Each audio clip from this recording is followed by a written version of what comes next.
दोस्तों नमस्कार। दोस्तों ये रायसीना हिल्स है, एक तरफ साउथ ब्लॉक, दूसरी तरफ नॉर्थ ब्लॉक और उसके ठीक सामने जो शायद प्रदूषण की चादर तले ढका हुआ है वो राष्ट्रपति भवन है। और मौका कुछ खास इसलिए है क्योंकि अमेरिका में बाइडेन के जीतने के बाद कई सवाल भारत के भीतर रेंग रहे हैं और ये ऐसे सवाल हैं जिन सवालों का जवाब शायद इतिहास के गर्त में होगा। लेकिन हमें लगता है जब हम रायसीना हिल्स के सामने खड़े हों और प्रधानमंत्री का कार्यालय यहीं पर है, साउथ ब्लॉक का मतलब यह होता है कि विदेश मंत्रालय भी यहां पर, रक्षा मंत्रालय भी यहां पर।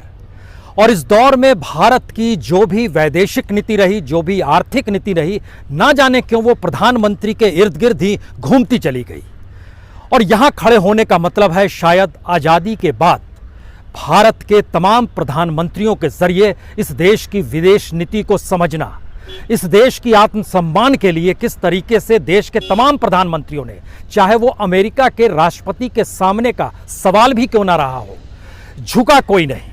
और इतना ही नहीं, किस रूप में अंतर्राष्ट्रीय तौर पर भारत को मान्यता देनी है, यह भी शायद अपने तरीके से नेहरू काल से लेकर और मनमोहन सिंह के दौर तक एक सफर रहा है। लेकिन झटके में ब्रेक तब लगा जब निजी संबंध राष्ट्राध्यक्षों के साथ बनने लगे। शी जिनपिंग चाहे गुजरात चले गए हों या फिर लाहौर जाकर जन्मदिन की बधाई नवाज शरीफ को देने के लिए प्रधानमंत्री खुद चले गए हों, या फिर ट्रंप के लिए चुनाव प्रचार के मद्देनजर हाउडी मोदी किया गया हो अमेरिका में और नारे लगाए गए हों अब की बार ट्रंप सरकार। In India have connected well with President Trump. The words of candidate Trump,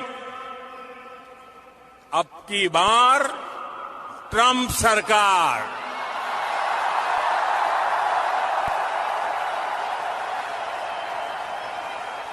तो क्या यह माना जाए कि भारत की विदेश नीति मौजूदा वक्त में एक नाजुक मोड़ पर है? और खास तौर से चाइना की आर्थिक परिस्थितियां, खास तौर से कश्मीर का सवाल, खास तौर से एनआरसी और सीएए का सवाल, ये सारे सवाल ऐसे हैं जो अंतर्राष्ट्रीय तौर पर लगातार गूंजते रहे हैं। और जब इन परिस्थितियों को देखते हैं तो यहां से कुछ ऐसे सवाल निकले हैं और हम आपको दिखला दें कि एक तरफ पार्लियामेंट भी है।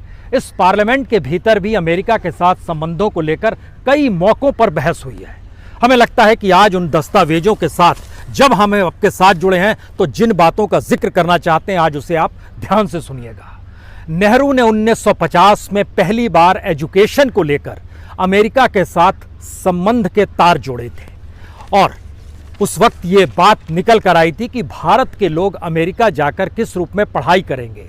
इंटरकल्चरल आर्गुमेंट थे, इंटरकल्चरल एस्पेक्ट्स थे और बड़ी तादाद में भारत अमेरिका जा रहे थे।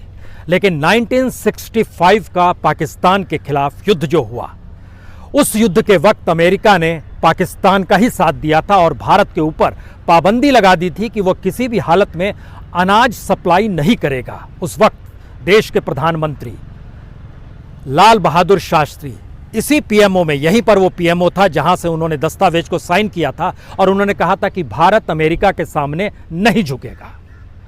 इस दौर में एक चीज जहन में जरूर रखिएगा, रिपब्लिकन या डेमोक्रेट के साथ संबंध भारत के कैसे रहे ये महत्वपूर्ण नहीं होता है। महत्वपूर्ण होता है कि भारत के संबंध अमेरिका के साथ वैदेशिक तौर पर कैसे हैं, उसमें पार्टियां मैटर नहीं करती हैं। लेकिन मौजूदा वक्त में ऐसा लगने लगा कि जैसे ट्रंप रिपब्लिकन के हैं तो रिपब्लिकन भारत के करीब होगा, डेमोक्रेट्स बाइडेन जीत कर आए हैं या इससे पहले ओबामा थे तो वो शायद अमेरिका के खिलाफ होगा, भारत के खिलाफ होगा। एक ऐसी परिस्थिति भी सोची जाने लगी। लेकिन ऐसा कुछ भी नहीं है क्योंकि आज जिस इतिहास के पन्नों को हम खोलना चाहते हैं उसके जरिए जरा समझने की कोशिश कीजिएगा भारत का आत्मसम्मान कहां पर आता है और वैदेशिक तौर पर भारत की पॉलिसी क्या काम करती है। 1965 जब इंडो पाक वार शुरू हुआ, भारत में अनाज का संकट था और अमेरिका ने कहा कि अनाज तो देंगे लेकिन कुछ शर्त रख दी। और उस वक्त लाल बहादुर शास्त्री ने जो भाषण दिया था और इस भाषण की कॉपी यहीं से निकली थी और उसका जिक्र पार्लियामेंट में भी हुआ था और जिन बातों का जिक्र किया था उन्होंने कहा था कि हम भारत का स्वाभिमान बनाए रखने के लिए देश के पास उपलब्ध अनाज से ही काम चलाएंगे। हम किसी भी देश के आगे हाथ नहीं फैला सकते। यदि हमने किसी देश द्वारा अनाज देने की पेशकश स्वीकार की तो यह देश के स्वाभिमान पर गहरी चोट होगी। इसीलिए देशवासियों को सप्ताह में एक वक्त का उपवास करना चाहिए।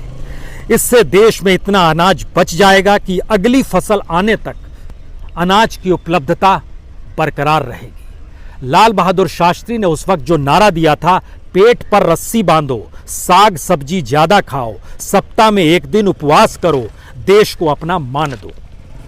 1966 इंदिरा गांधी का आगमन होता है और इंदिरा गांधी जब अमेरिकी यात्रा पे गई तो इस अनाज को रोकने को लेकर देश के भीतर में अमेरिका के खिलाफ वातावरण बना हुआ था।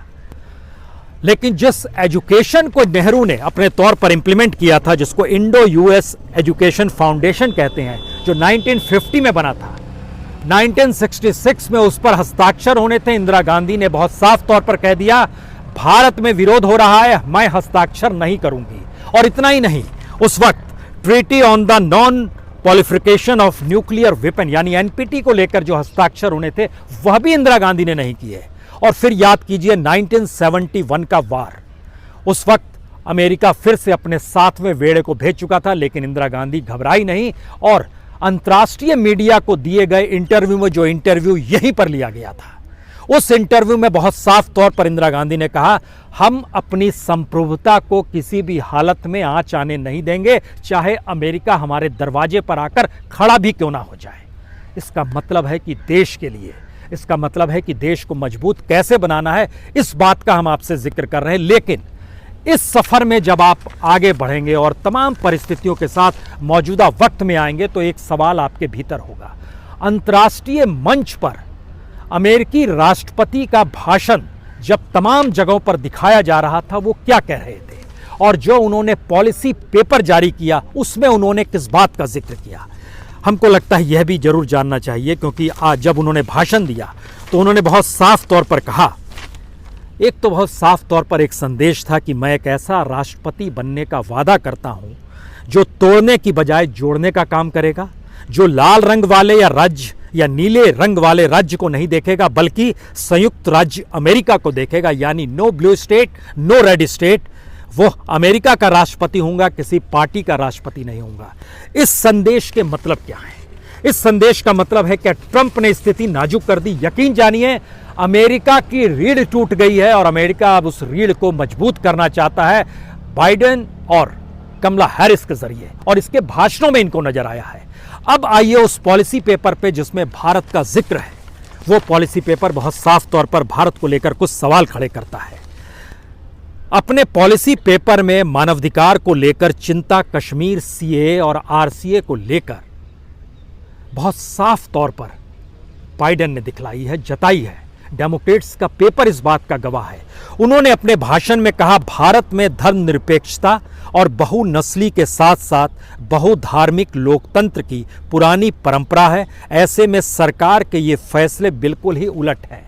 ये जिक्र सीएए और एनआरसी का हो रहा था।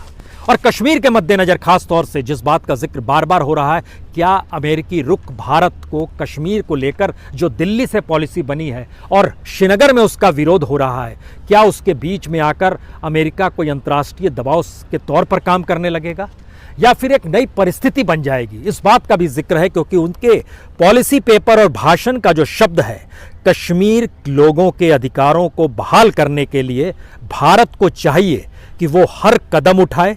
असहमति पर पाबंदी, शांतिपूर्ण प्रदर्शन को रोकना, इंटरनेट सेवा बंद करना या धीमा करना लोकतंत्र को कमजोर करना है। इसमें कोई दो मत नहीं है कि भारत और अमेरिका के संबंध इस दौर में व्यापारिक दृष्टि से भी प्रगाढ़ हुए हैं। इसमें भी कोई दो मत नहीं है कि दो नेताओं के रिश्ते बहुत शानदार हैं। मोदी और ट्रंप के रिश्ते बहुत शानदार रहे हैं। लेकिन जब कोई राष्ट्राध्यक्ष किसी पॉलिटिकल पार्टी के हिस्से के तौर पर किसी दूसरे देश में नजर आने लगे तो फिर मुश्किल होती है। और मौजूदा वक्त का सबसे बड़ा संकट विदेश नीति को लेकर यही है। याद कीजिए, नेपाल में जब संविधान का निर्माण हो रहा था, उस वक्त भी प्रधानमंत्री मोदी ने नेपाल के संविधान को लेकर जो टिप्पणी की थी, पूरे नेपाल में उसका आक्रोश पनप गया। और उस समय से लेकर अब तक आज की परिस्थिति में भी स्थिति अनुकूल हुई नहीं है।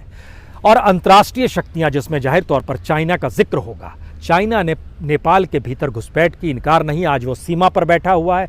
इस तरीके से भारत और भूटान की सीमा पर, जिसको चिकन नेक कहते हैं, वहां पर भी जब डोकलाम में बैठा था, यह भी किसी से छुपा हुआ नहीं है। सवाल है कि हमारी नीति किस रूप में काम कर रही है। इस दौर में, यानी बीते 6 बरस के दौर में, जो नैम था, नैप यानी गुट निरपेक्ष आंदोलन, जिसको आज नहीं बनाया गया था, नेहरू काल में बनाया गया, तो उस वक्त नासिर, नेहरू और टिटो, ये 3 तिकड़ी मानी जाती थी, और इन्होंने कहा था ना तो हम अमेरिका की तरफ हैं ना रशिया की तरफ हैं। उस नैम में प्रधानमंत्री मोदी ने जाने से इनकार कर दिया, वो नहीं गए और अपने विदेश मंत्री को भेज दिया गया। नैम धीरे धीरे आज की स्थिति में कमजोर हो चला है। सार्क बैठक नहीं हो पा रही है। सार्क की जो परिस्थिति है उसमें पाकिस्तान का टेररिज्म, पाकिस्तान का चाइना का साथ देना, ये सारे सवाल अपनी जगह हैं। लेकिन भारत धीरे धीरे अमेरिका के नज़दीक जा रहा था या फिर देश के प्रधानमंत्री ट्रंप के नज़दीक जा रहे थे, ये अमेरिका के भीतर भी सवाल है और अमेरिका के मीडिया के भीतर ये सवाल है, क्या आने वाले वक्त में अब बाइडेन जिन पॉलिसीज को लेकर भारत के साथ डील करेंगे वो अमेरिका का हित चाहेंगे, और उसमें H1B वीज़ा भी है जो कि भारत के युवाओं को अमेरिका जाने के रास्ते को खोलता है। ट्रंप ने इस पर रोक लगाई। ट्रंप ने भारत की आर्थिक परिस्थितियों का साथ कतई नहीं दिया, एजुकेशन में साथ नहीं दिया। जो टैक्स रियायत थी उसको बढ़ा दिया गया। भारत से जो सामान एक्सपोर्ट अमेरिका होता था उस पर टैक्स को बढ़ा दिया गया। इसका मतलब है कि दरअसल ट्रंप के साथ इंडिविजुअल लेवल पे संबंध बन रहे थे, लेकिन भारत और अमेरिका के बीच जो वैदेशिक नीति, आर्थिक नीति, जो इंटरकल्चरल रिलेशंस था, वो धीरे धीरे टूट रहा था। और यही वो परिस्थितियां हैं जहां पर चीज़ें आकर खड़ी होती है कि क्या वाकई भारत के प्रधानमंत्री ने एक बड़ी गलती तो नहीं की। क्योंकि याद कीजिए 2016 में जब अमेरिका में चुनाव हो रहा था और ट्रंप जीत रहे थे, तब ट्रंप पे यह आरोप लगा था कि वो रशिया का साथ ले रहे हैं, और खुले तौर पर उन्होंने अपनी बहस में माना भी था। लेकिन पुतिन कतराते रहे, नहीं बोलते रहे, कोई इनकार किया उन्होंने कि हमारा कोई भी संबंध अमेरिकी चुनाव से है। जापान हो, जर्मनी हो, ब्रिटेन हो, इन सभी ने अपने अपने तौर पर अमेरिकी इलेक्शन के भीतर कभी भी कोई हस्तक्षेप करने की कोशिश नहीं की। लेकिन हाउडी रॉडी के जरिए प्रधानमंत्री मोदी ने अब की बार ट्रंप सरकार तक का नारा अमेरिकी जमीन पर लगाया। तो क्या भारत एक रिपब्लिकन पार्टी के कैंडिडेट के करीब आकर खड़ा है या फिर भारत के प्रधानमंत्री ही सिर्फ खड़े थे? यह एक सवाल अंतर्राष्ट्रीय तौर पर अब बहस हो रही है, इस पर चर्चा हो रही है। और यह समझने की बात होगी कि अब भारत की विदेश नीति और भारत की जो आर्थिक नीति, खास तौर से चाइना को लेकर जो सवाल है, क्योंकि भारत का चीन के साथ जो एक्सपोर्ट इंपोर्ट की परिस्थिति थी, या भारत उनके प्रोडक्ट्स पे जिस रूप में प्रभावी लगातार था, बाइडेन के सामने भी यह संकट है कि वो चाइना को किस रूप में काउंटर करे। और बड़ी तेजी से चीजें डेवलप हो रही है। 2 कमेटी बना दी गई है। एक कमेटी खास तौर से कोविड को लेकर बनाई गई अमेरिका में तुरंत आते ही, जो मंडे से काम करना शुरू कर देगी, और उसके बाद इकोनॉमिस्टों को लेकर और वर्ल्ड बैंक और IMF की पॉलिसीज को लेकर अमेरिका ने काम करना शुरू कर दिया है कि चाइनीज एक्सपोर्ट जो अमेरिका में हो रहा है उसमें किस तरह से कटौती हो और अमेरिका किस रूप में अपने आप को मैन्युफैक्चरिंग में डेवलप कर सके। लेकिन यह सवाल जब भारत घूम कर आता है तो भारत ने रास्ते बंद किए हैं, लेकिन नए रास्ते जो खोले हैं उन रास्तों से कोई डिविडेंड मिला नहीं है, कोई लाभ मिला नहीं है। मैन्युफैक्चरिंग का क्षेत्र हो या भारत की आत्मनिर्भरता के नारे के तहत जुड़े हुए जो भी कोर सेक्टर है, आज की स्थिति में कोई अपने पैर पर खड़ा नहीं है। सबकी प्रोडक्टिविटी जो है वो नेगेटिव में है, माइनस में जा रही है।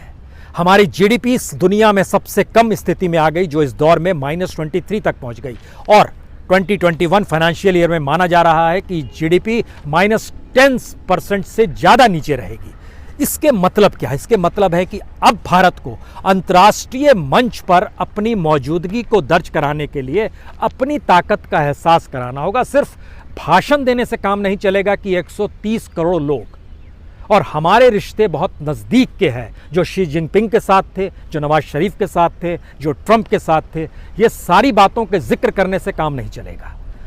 हमें अपने तौर पर अपनी इकोनॉमिक पॉलिसी को और फॉरेन पॉलिसी को इस रूप में नए तरीके से डिफाइन भी करना होगा और शायद डेवलप भी करना होगा, क्योंकि जिन सवालों की गूंज लगातार आज़ादी के बाद से इस साउथ ब्लॉक में होती रही है, और ये यहाँ से जो नीतियाँ बनती रही और जिसको लेकर चर्चा हमारे इस तरफ जो पार्लियामेंट है, इस तरफ पार्लियामेंट को देखिए तो इस पार्लियामेंट के भीतर भी कई बार भारत की विदेश नीति को लेकर सवाल उठे हैं। चाइना वार के समय नेहरू को इसी जगह पर घेरा गया था और राम मनोहर लोहिया ने पहली बार सवाल खड़ा किया था कि आप कर क्या रहे थे। 1965 के वार के बाद में इसी पार्लियामेंट में पीठ ठोकी गई थी लाल बहादुर शास्त्री की। 1971 बांग्लादेश के वक्त यहां से जब इंदिरा गांधी निकलकर यहां से पैदल ही वो रवाना हो गई थी पार्लियामेंट के भीतर में, जब बांग्लादेश का निर्माण हो गया था और अंतर्राष्ट्रीय मानचित्र पर भारत ने एक जीत हासिल की थी और अमेरिका विरोध के बाद की थी। मिसेस गांधी यहां से निकली थी और पैदल वहां तक गई थी, गाड़ियां उनके पीछे चल रही थी। वो दृश्य आज भी कोई नहीं भूला होगा। यह ताकत थी देश के प्रधानमंत्री की, जो अंतर्राष्ट्रीय तौर पर दुनिया को दिखलाती थी कि हमारी मौजूदगी का मतलब क्या होता है। लेकिन अब जो सवाल हैं उसमें सवाल है कि ट्रंप के साथ दोस्ती के बाद आपको क्या मिला। आपको उसने खूब हथियार बेचे, M777 लाइट हॉटजार्जर बेचा, F-61 बेचा, F-21 बेचा, ट्रांसपोर्ट प्लेन्स जो हैं C-1380J और C-17 बेचे गए, मैरीटाइम रेकॉन बेचा गया जो F-81 एयरक्राफ्ट है। इन सबको सेल किया गया, उन्होंने अपने लाभ के लिए किया। तो इसका मतलब क्या है कि हमारी विदेश नीति इस दौर में प्रधानमंत्री पर कंसंट्रेट होकर फेल हो रही थी, यह एक सवाल है। दूसरा सवाल है, अगर प्रधानमंत्री के इर्द गिर्द ही सारी पॉलिसीज देश की चल रही थी तो क्या अब उसे बदलने की जरूरत है।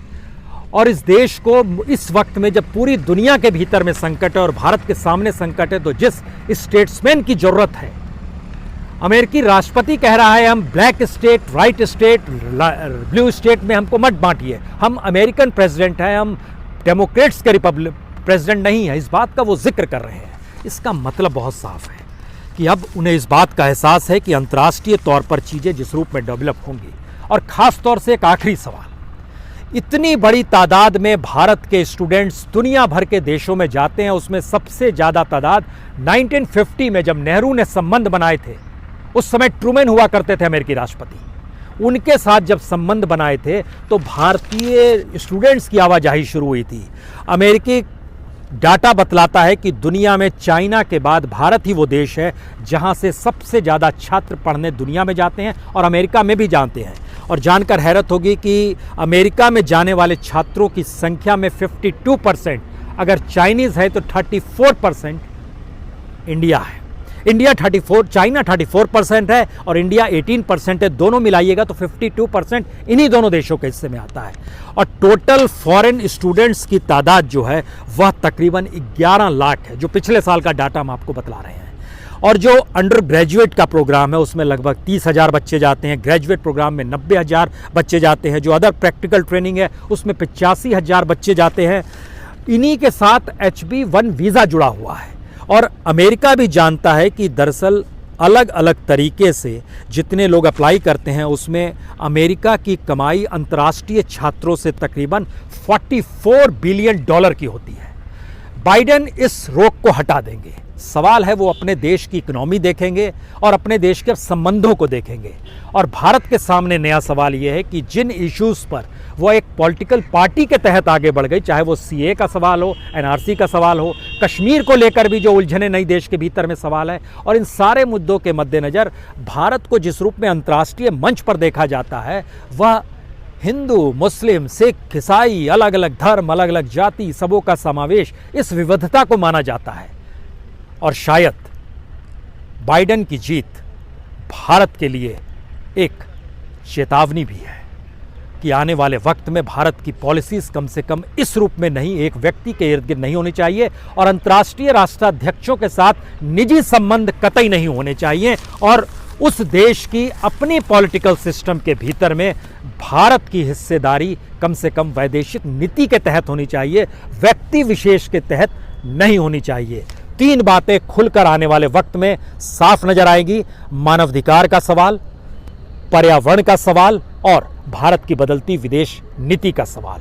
पर्यावरण का सवाल पेरिस समझौते से जुड़ा हुआ है, बाइडेन उसमें साथ खड़े होंगे, लेकिन भारत के ऊपर जो आरोप ट्रंप ने अपने तौर पर लगाए, बाइडेन क्या उससे भारत को मुक्ति दिला देंगे? टैक्स को लेकर जो बर्डन्स भारत पे बढ़ाए गए, क्या बाइडेन उससे मुक्ति दिला देंगे? और अंतर्राष्ट्रीय तौर पर भारत जिस तरीके से चीज़ों को डेवलप कर रहा है, डेमोक्रेट्स या बाइडेन अपने तौर पर, खास तौर से जो अरब वर्ल्ड है उसके साथ भी उनके ताल्लुकात अच्छे होंगे, चाहे वो ईरान हो या सऊदी अरब हो। ये एक फैक्ट है। पाकिस्तान को लेकर भी उनकी पॉलिसी लिबरल पॉलिसी रहेगी, इससे इनकार नहीं किया जा सकता है।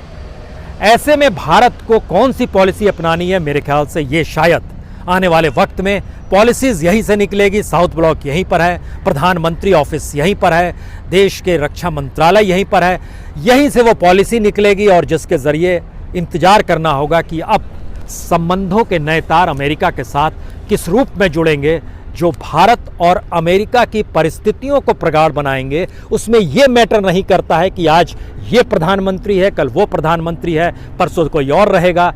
ये मैटर नहीं करता है, पॉलिसी देश की होती है। बहुत बहुत शुक्रिया।